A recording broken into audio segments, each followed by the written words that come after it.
السلام عليكم ورحمة الله وبركاته. سومالي وين وايدين سلامي وعبدي محمود قلاع يا برنامج كيدين كي ميجري معاد كنبضة يا بلشدة ولا ريال برنامج عاو حينو كسو قادينا سدح قضب وكلا دوان إذا وحو كسو أبسن يهي نيكا ليرادو فارح معلين من وحو كسو أبسن يهي أفهيانك بارلمانك الصوماليات الشيخ آدن مدوبة midna wuxuu ku saabsan yahay baarlamaanka Soomaaliyeed. Markaynu ku horeyno Sheekh Aadan Madoobe waxa weeye nin runtii aan qadarin u hayo. Qadarintaasina maaha mid shakhsiya oo inaan anigu aqaano ama uu wanaagii sameeyay ama ma aha, laakiin waxa weeye mid ka imanaysa xafiiska u hayo. Xafiiska iyo mas'uuliyadda ummadda Soomaaliyeed u hayo ayaa isku kaaya xiraya aniga iyo Sheekh Aadan Madoobe iyo dadka la shaqeeya Sheekh Aadan Madoobe iyo malaayiin Soomaaliya oo ama wadanka gudihiisa jooga ama wadanka dibadiisa jooga.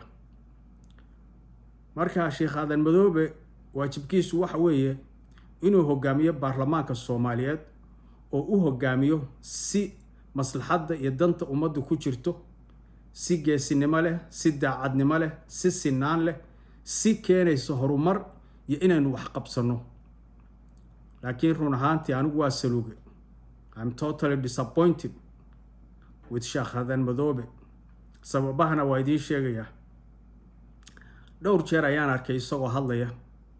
Runtii hadalladiisu aad ima qancin.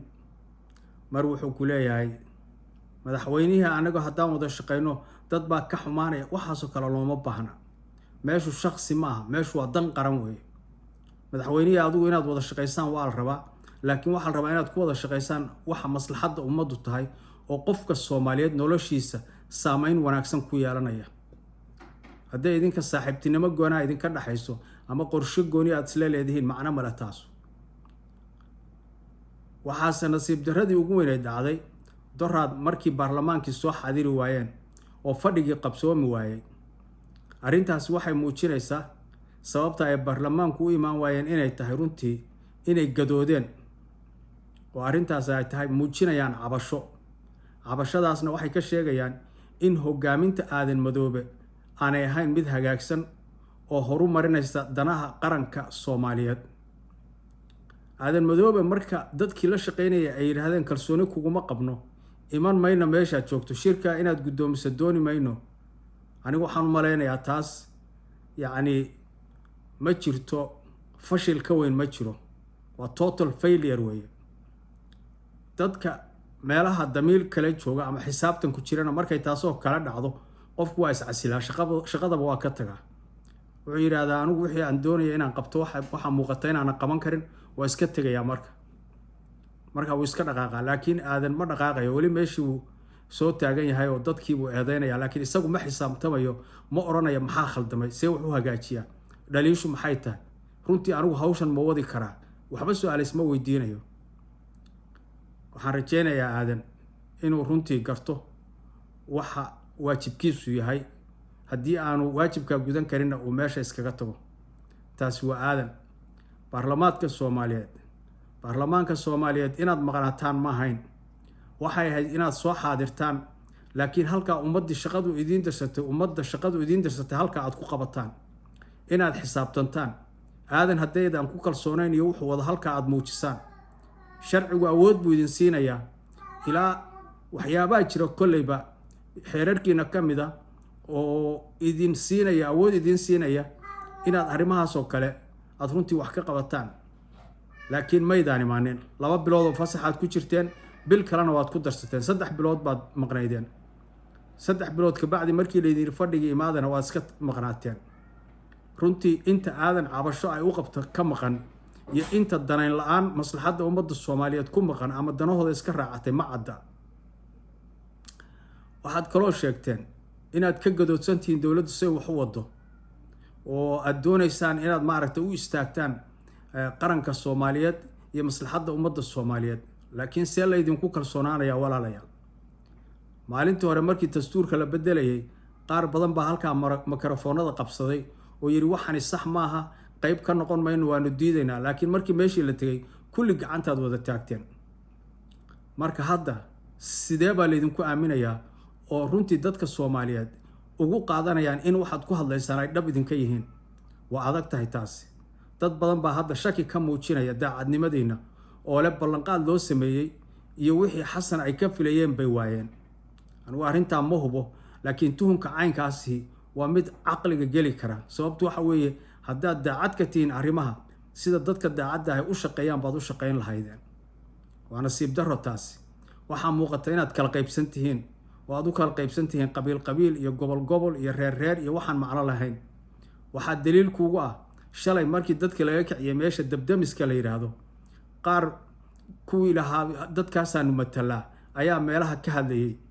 intii kale ma arag kuwii galmudug ka yimid unba hadlayay waxaadan arkaynin kuwii ka yimid magaranaysaa muqdisho iyo hirshabeelle kuwii ka yimid jubbaland kuwii ka yimid puntland south west shaqadood maha iyaga haddii dhibaato ka dhacdo puntland ama south west ama meel kale waa caynkaas oo kale inta halkaa ka timi unbaad damqanaysa intiina kale shaqo kuma leedin taasi qarannimo maaha ummadnimona maaha waxaa la doonayaa inaad ummadda Soomaaliyeed u wada shaqaysaan kulligiin qofku meel buu ka yimid oo ma garanaysaa laga soo doortay dadka halkaa laga soo doortay danahooda dabcan waa matali karaa laakiin markii wax guud oo ummadda Soomaaliyeed khusaysa ay jiraan ama dad Soomaaliyeed oo meel degan dhibaato qabsatay waxaa loo baahan yahay dhibaatada inaad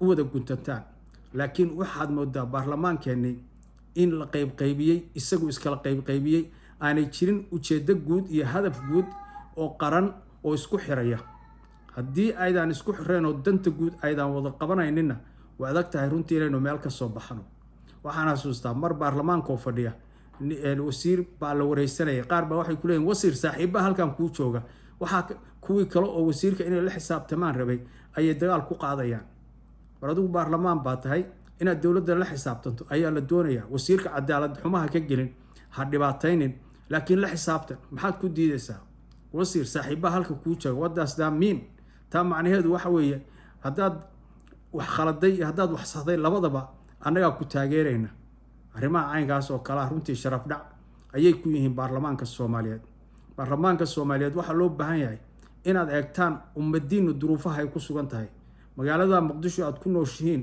waxa idinkula nool rubuc milyan dad ayaa idinkula nool oo ah dadka loo yaqaano dadka soo barakacay waa generationkii labaad baa meelaha ku nool jiilkii labaad ayaa ku nool aan shaqo weligood helin fursad helin waxbarasho helin rajo helin mustaqbal arag ayaa halkaa ku nool waxay sheegayaan dadka arrimaha baara dadka faqriga iyo dhibaatada ku kora inay xataa ma garanaysaa stress hormones ay dhiigga galaan oo qofka ay saameeyaan waxay sheegayaan waxyaabahan loo yaqaano post traumatic disorderku inay ku dhacaan oo ciidamada ma garanaysaa baryahan lagu sheega meelaha ka soo dagaalamiyo inay waxaas ku dhacaan oo kale inay ku dhacaan ayaa la sheegayaa marka yani dadkii waad arkaysaa markaad fiiriso dhalinyaradeenna siduu noqday koritaankoodu markaad fiiriso waad naxaysaa waa ragaaseen kulligood waa ragaaseen marka jirkoodii baa u muuqda baynu arkaynaa inuu ragaasay maxaad u malaynaysaa maskaxdooda iyo fikirkooda iyo waxooda horumarkii maskaxda iyo kobciyo dhan shaki kuma jira in dhaawac gaaray waxaas maxay ka imanayaan duruufaha adag oo dadka haysta aanay cunto ku filan helayn biyo ku filan helayn nabadgelyo aanay helayn rajo aanay helayn maskaxdoodu intaa warwar iyo fikir ay ku jirto dhaawac ayna gaaray Soomaaliyeed inagu ma eegayno laakiin waa mid ballaaran runtii oo meel fog gaarsiisan weeye baarlamaanka Soomaaliyeed maxaa la idinku xusuusan doonaa waxaa laga yaabaa inay taariikhdu qorto oo tiraahdo kuwaas waa kuwiina gabay waajib bay idinku tahay inaad eegtaan duruufaha dalkeenu ku sugan yahay oo aad isku daydaan inaad ka saartaan idinkoo isku duuban oo daacad ka ah aad ka baxdaan waxyaabaha daciifnimada oo aad ku wareegaysaan oo idin kala qaybinaya gobolka iyo qabyaaladda iyo reerka iyo magaciisiga waad maslaxadda eegtaan haddaad dowladda la xisaabtamaysaan la xisaabtama dowladda curyaamiya laydinlama laha kuma talinayna dowladda inaad curyaamisaan laakiin waxaan ku talinaynaa inaad dowladda hagaajisaan oo la xisaabtantaan say hawshu say tahay ugu qabataan waayo xisaabtanku waa muhiim dadku markii la xisaabtamo way silaaliyaan waxbay hagaajiyaan marka waayo waxay og yihiin in wax laga weydiinayo hawshii loo dirsaday marka waajib bay idinku tahay dadka Soomaaliyeed oo maanta baarlamaanka noogu jira inaad dib u eegtaan saad u shaqaysaan iyo shaqada aad u qabataan ummadda Soomaaliyeed. waxa ugu horeeyna waxa weeye inaad soo xaadirtaan oo timaadaan markaad fadhiga leedihiin, inaad marka hawsha halkaa la keeno aad siday tahay u qabataan, daacadnimo aad u qabataan. adigu ama ogolow markaa ama diid, laakiin waa inaad daacadnimo ay kaa tahay oo aadan qofna ku xumaynayn, meel kalena u xaglinayn, dana gooyana aadan wadan, ciduna dib kaa soo reexaynin. waa inaad adigu iyo naftaada iyo caqligaaga iyo garashadaada iyo ma garanaysaa maskaxdaadu sida ay kuu muujiso waa inaad wax u qabato. taasi waa mid. waxaan kusoo gabagabeynayaa Faarax Macalin ninka la yiraahdo. Faarax Macalin oo ah siyaasi Soomaaliyeed laakiin waddanka Kenya u dhasho halkaa ka shaqeeya, runtii waa lagu kacay dagaalkuna. Faarax muddo dheer buu ku socday, maaha wax maanta bilowday, muddo dheer ayuu ku socday.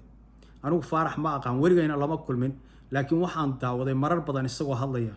waxaana u arkay nin horaad inuu yahay, nin door inuu yahay, nin qiimo leh inuu yahay, geesi inuu yahay.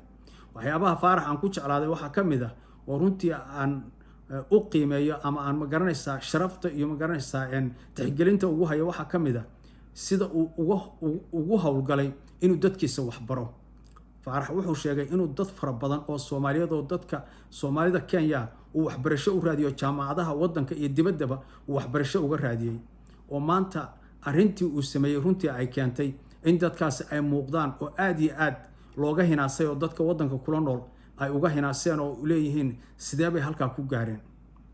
Faarax wuxuu dagaalkiisa waday muddo 30 sano ka badan, welina waa wadaa.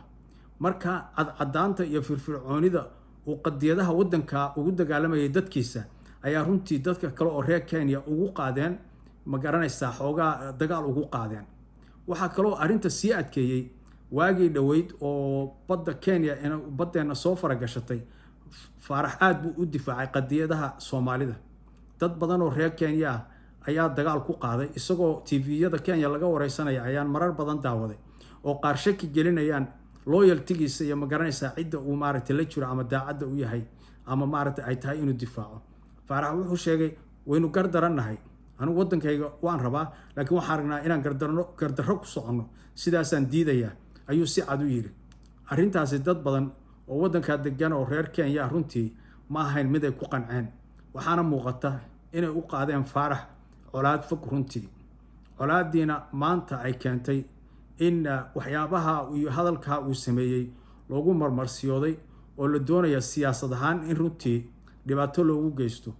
anigu Faarax markaan eegay hadalkaas, markaad tahay nin siyaasi oo systemkii qayb ka mid ah waxaa la rabaa inaad taxadartid, laakiin anigu waxaan u arkaa inay tahay yacni wax ku jira xayndaabkiisa xaqa uu u leeyahay inuu maaragtay hadal uu hadli karo oo wixii isaga fikirkiisa uu cabiri karo ayaan u arkaa. laakiin markii lagaa jeedo oo la doonayo in maaragtay siyaasad ahaan lagaaga faa'iideysto ama ma garanaysaa xoogaa markii horeba diidma lagu diidanaa la rabo in issue laga dhigo oo la xoojiyo, waxyaabahaasoo kale waa caadi in lala kaco, in ma garanaysa waxyaabahaasoo kale lagula kaco dadka waa caadi. Faarax waxaan u malaynayaa inuu maanta ka tegayo legacy wanaagsan ama dhaxal wanaagsan. dad fara badan oo Soomaaliyeed ayuu runtii noloshooda bedelay oo wax u qabtay. nin raganimo iyo qiimo leh weeye. khayr baan u rajaynayaa, meel fiican buu ummaddiisa soo gaarsiiyey. hadduu siyaasadda maanta ka harana meel fiican buu soo gaarsiiyey, wax fiican buu qabtay. haddaanu ka harinna oo tan ka badbaadana iyaduna kasii wanaagsan. marka walaalayaal intaasaan caawa kusoo gabagabeynaynaa. waa Cabdi Maxamuud Qalac iyo barnaamijkii idinka iman jiray macadka Soomaalida, macadka nabadda iyo bulshada. wassalaamu calaykum waraxmatullaahi wabarakaatuh.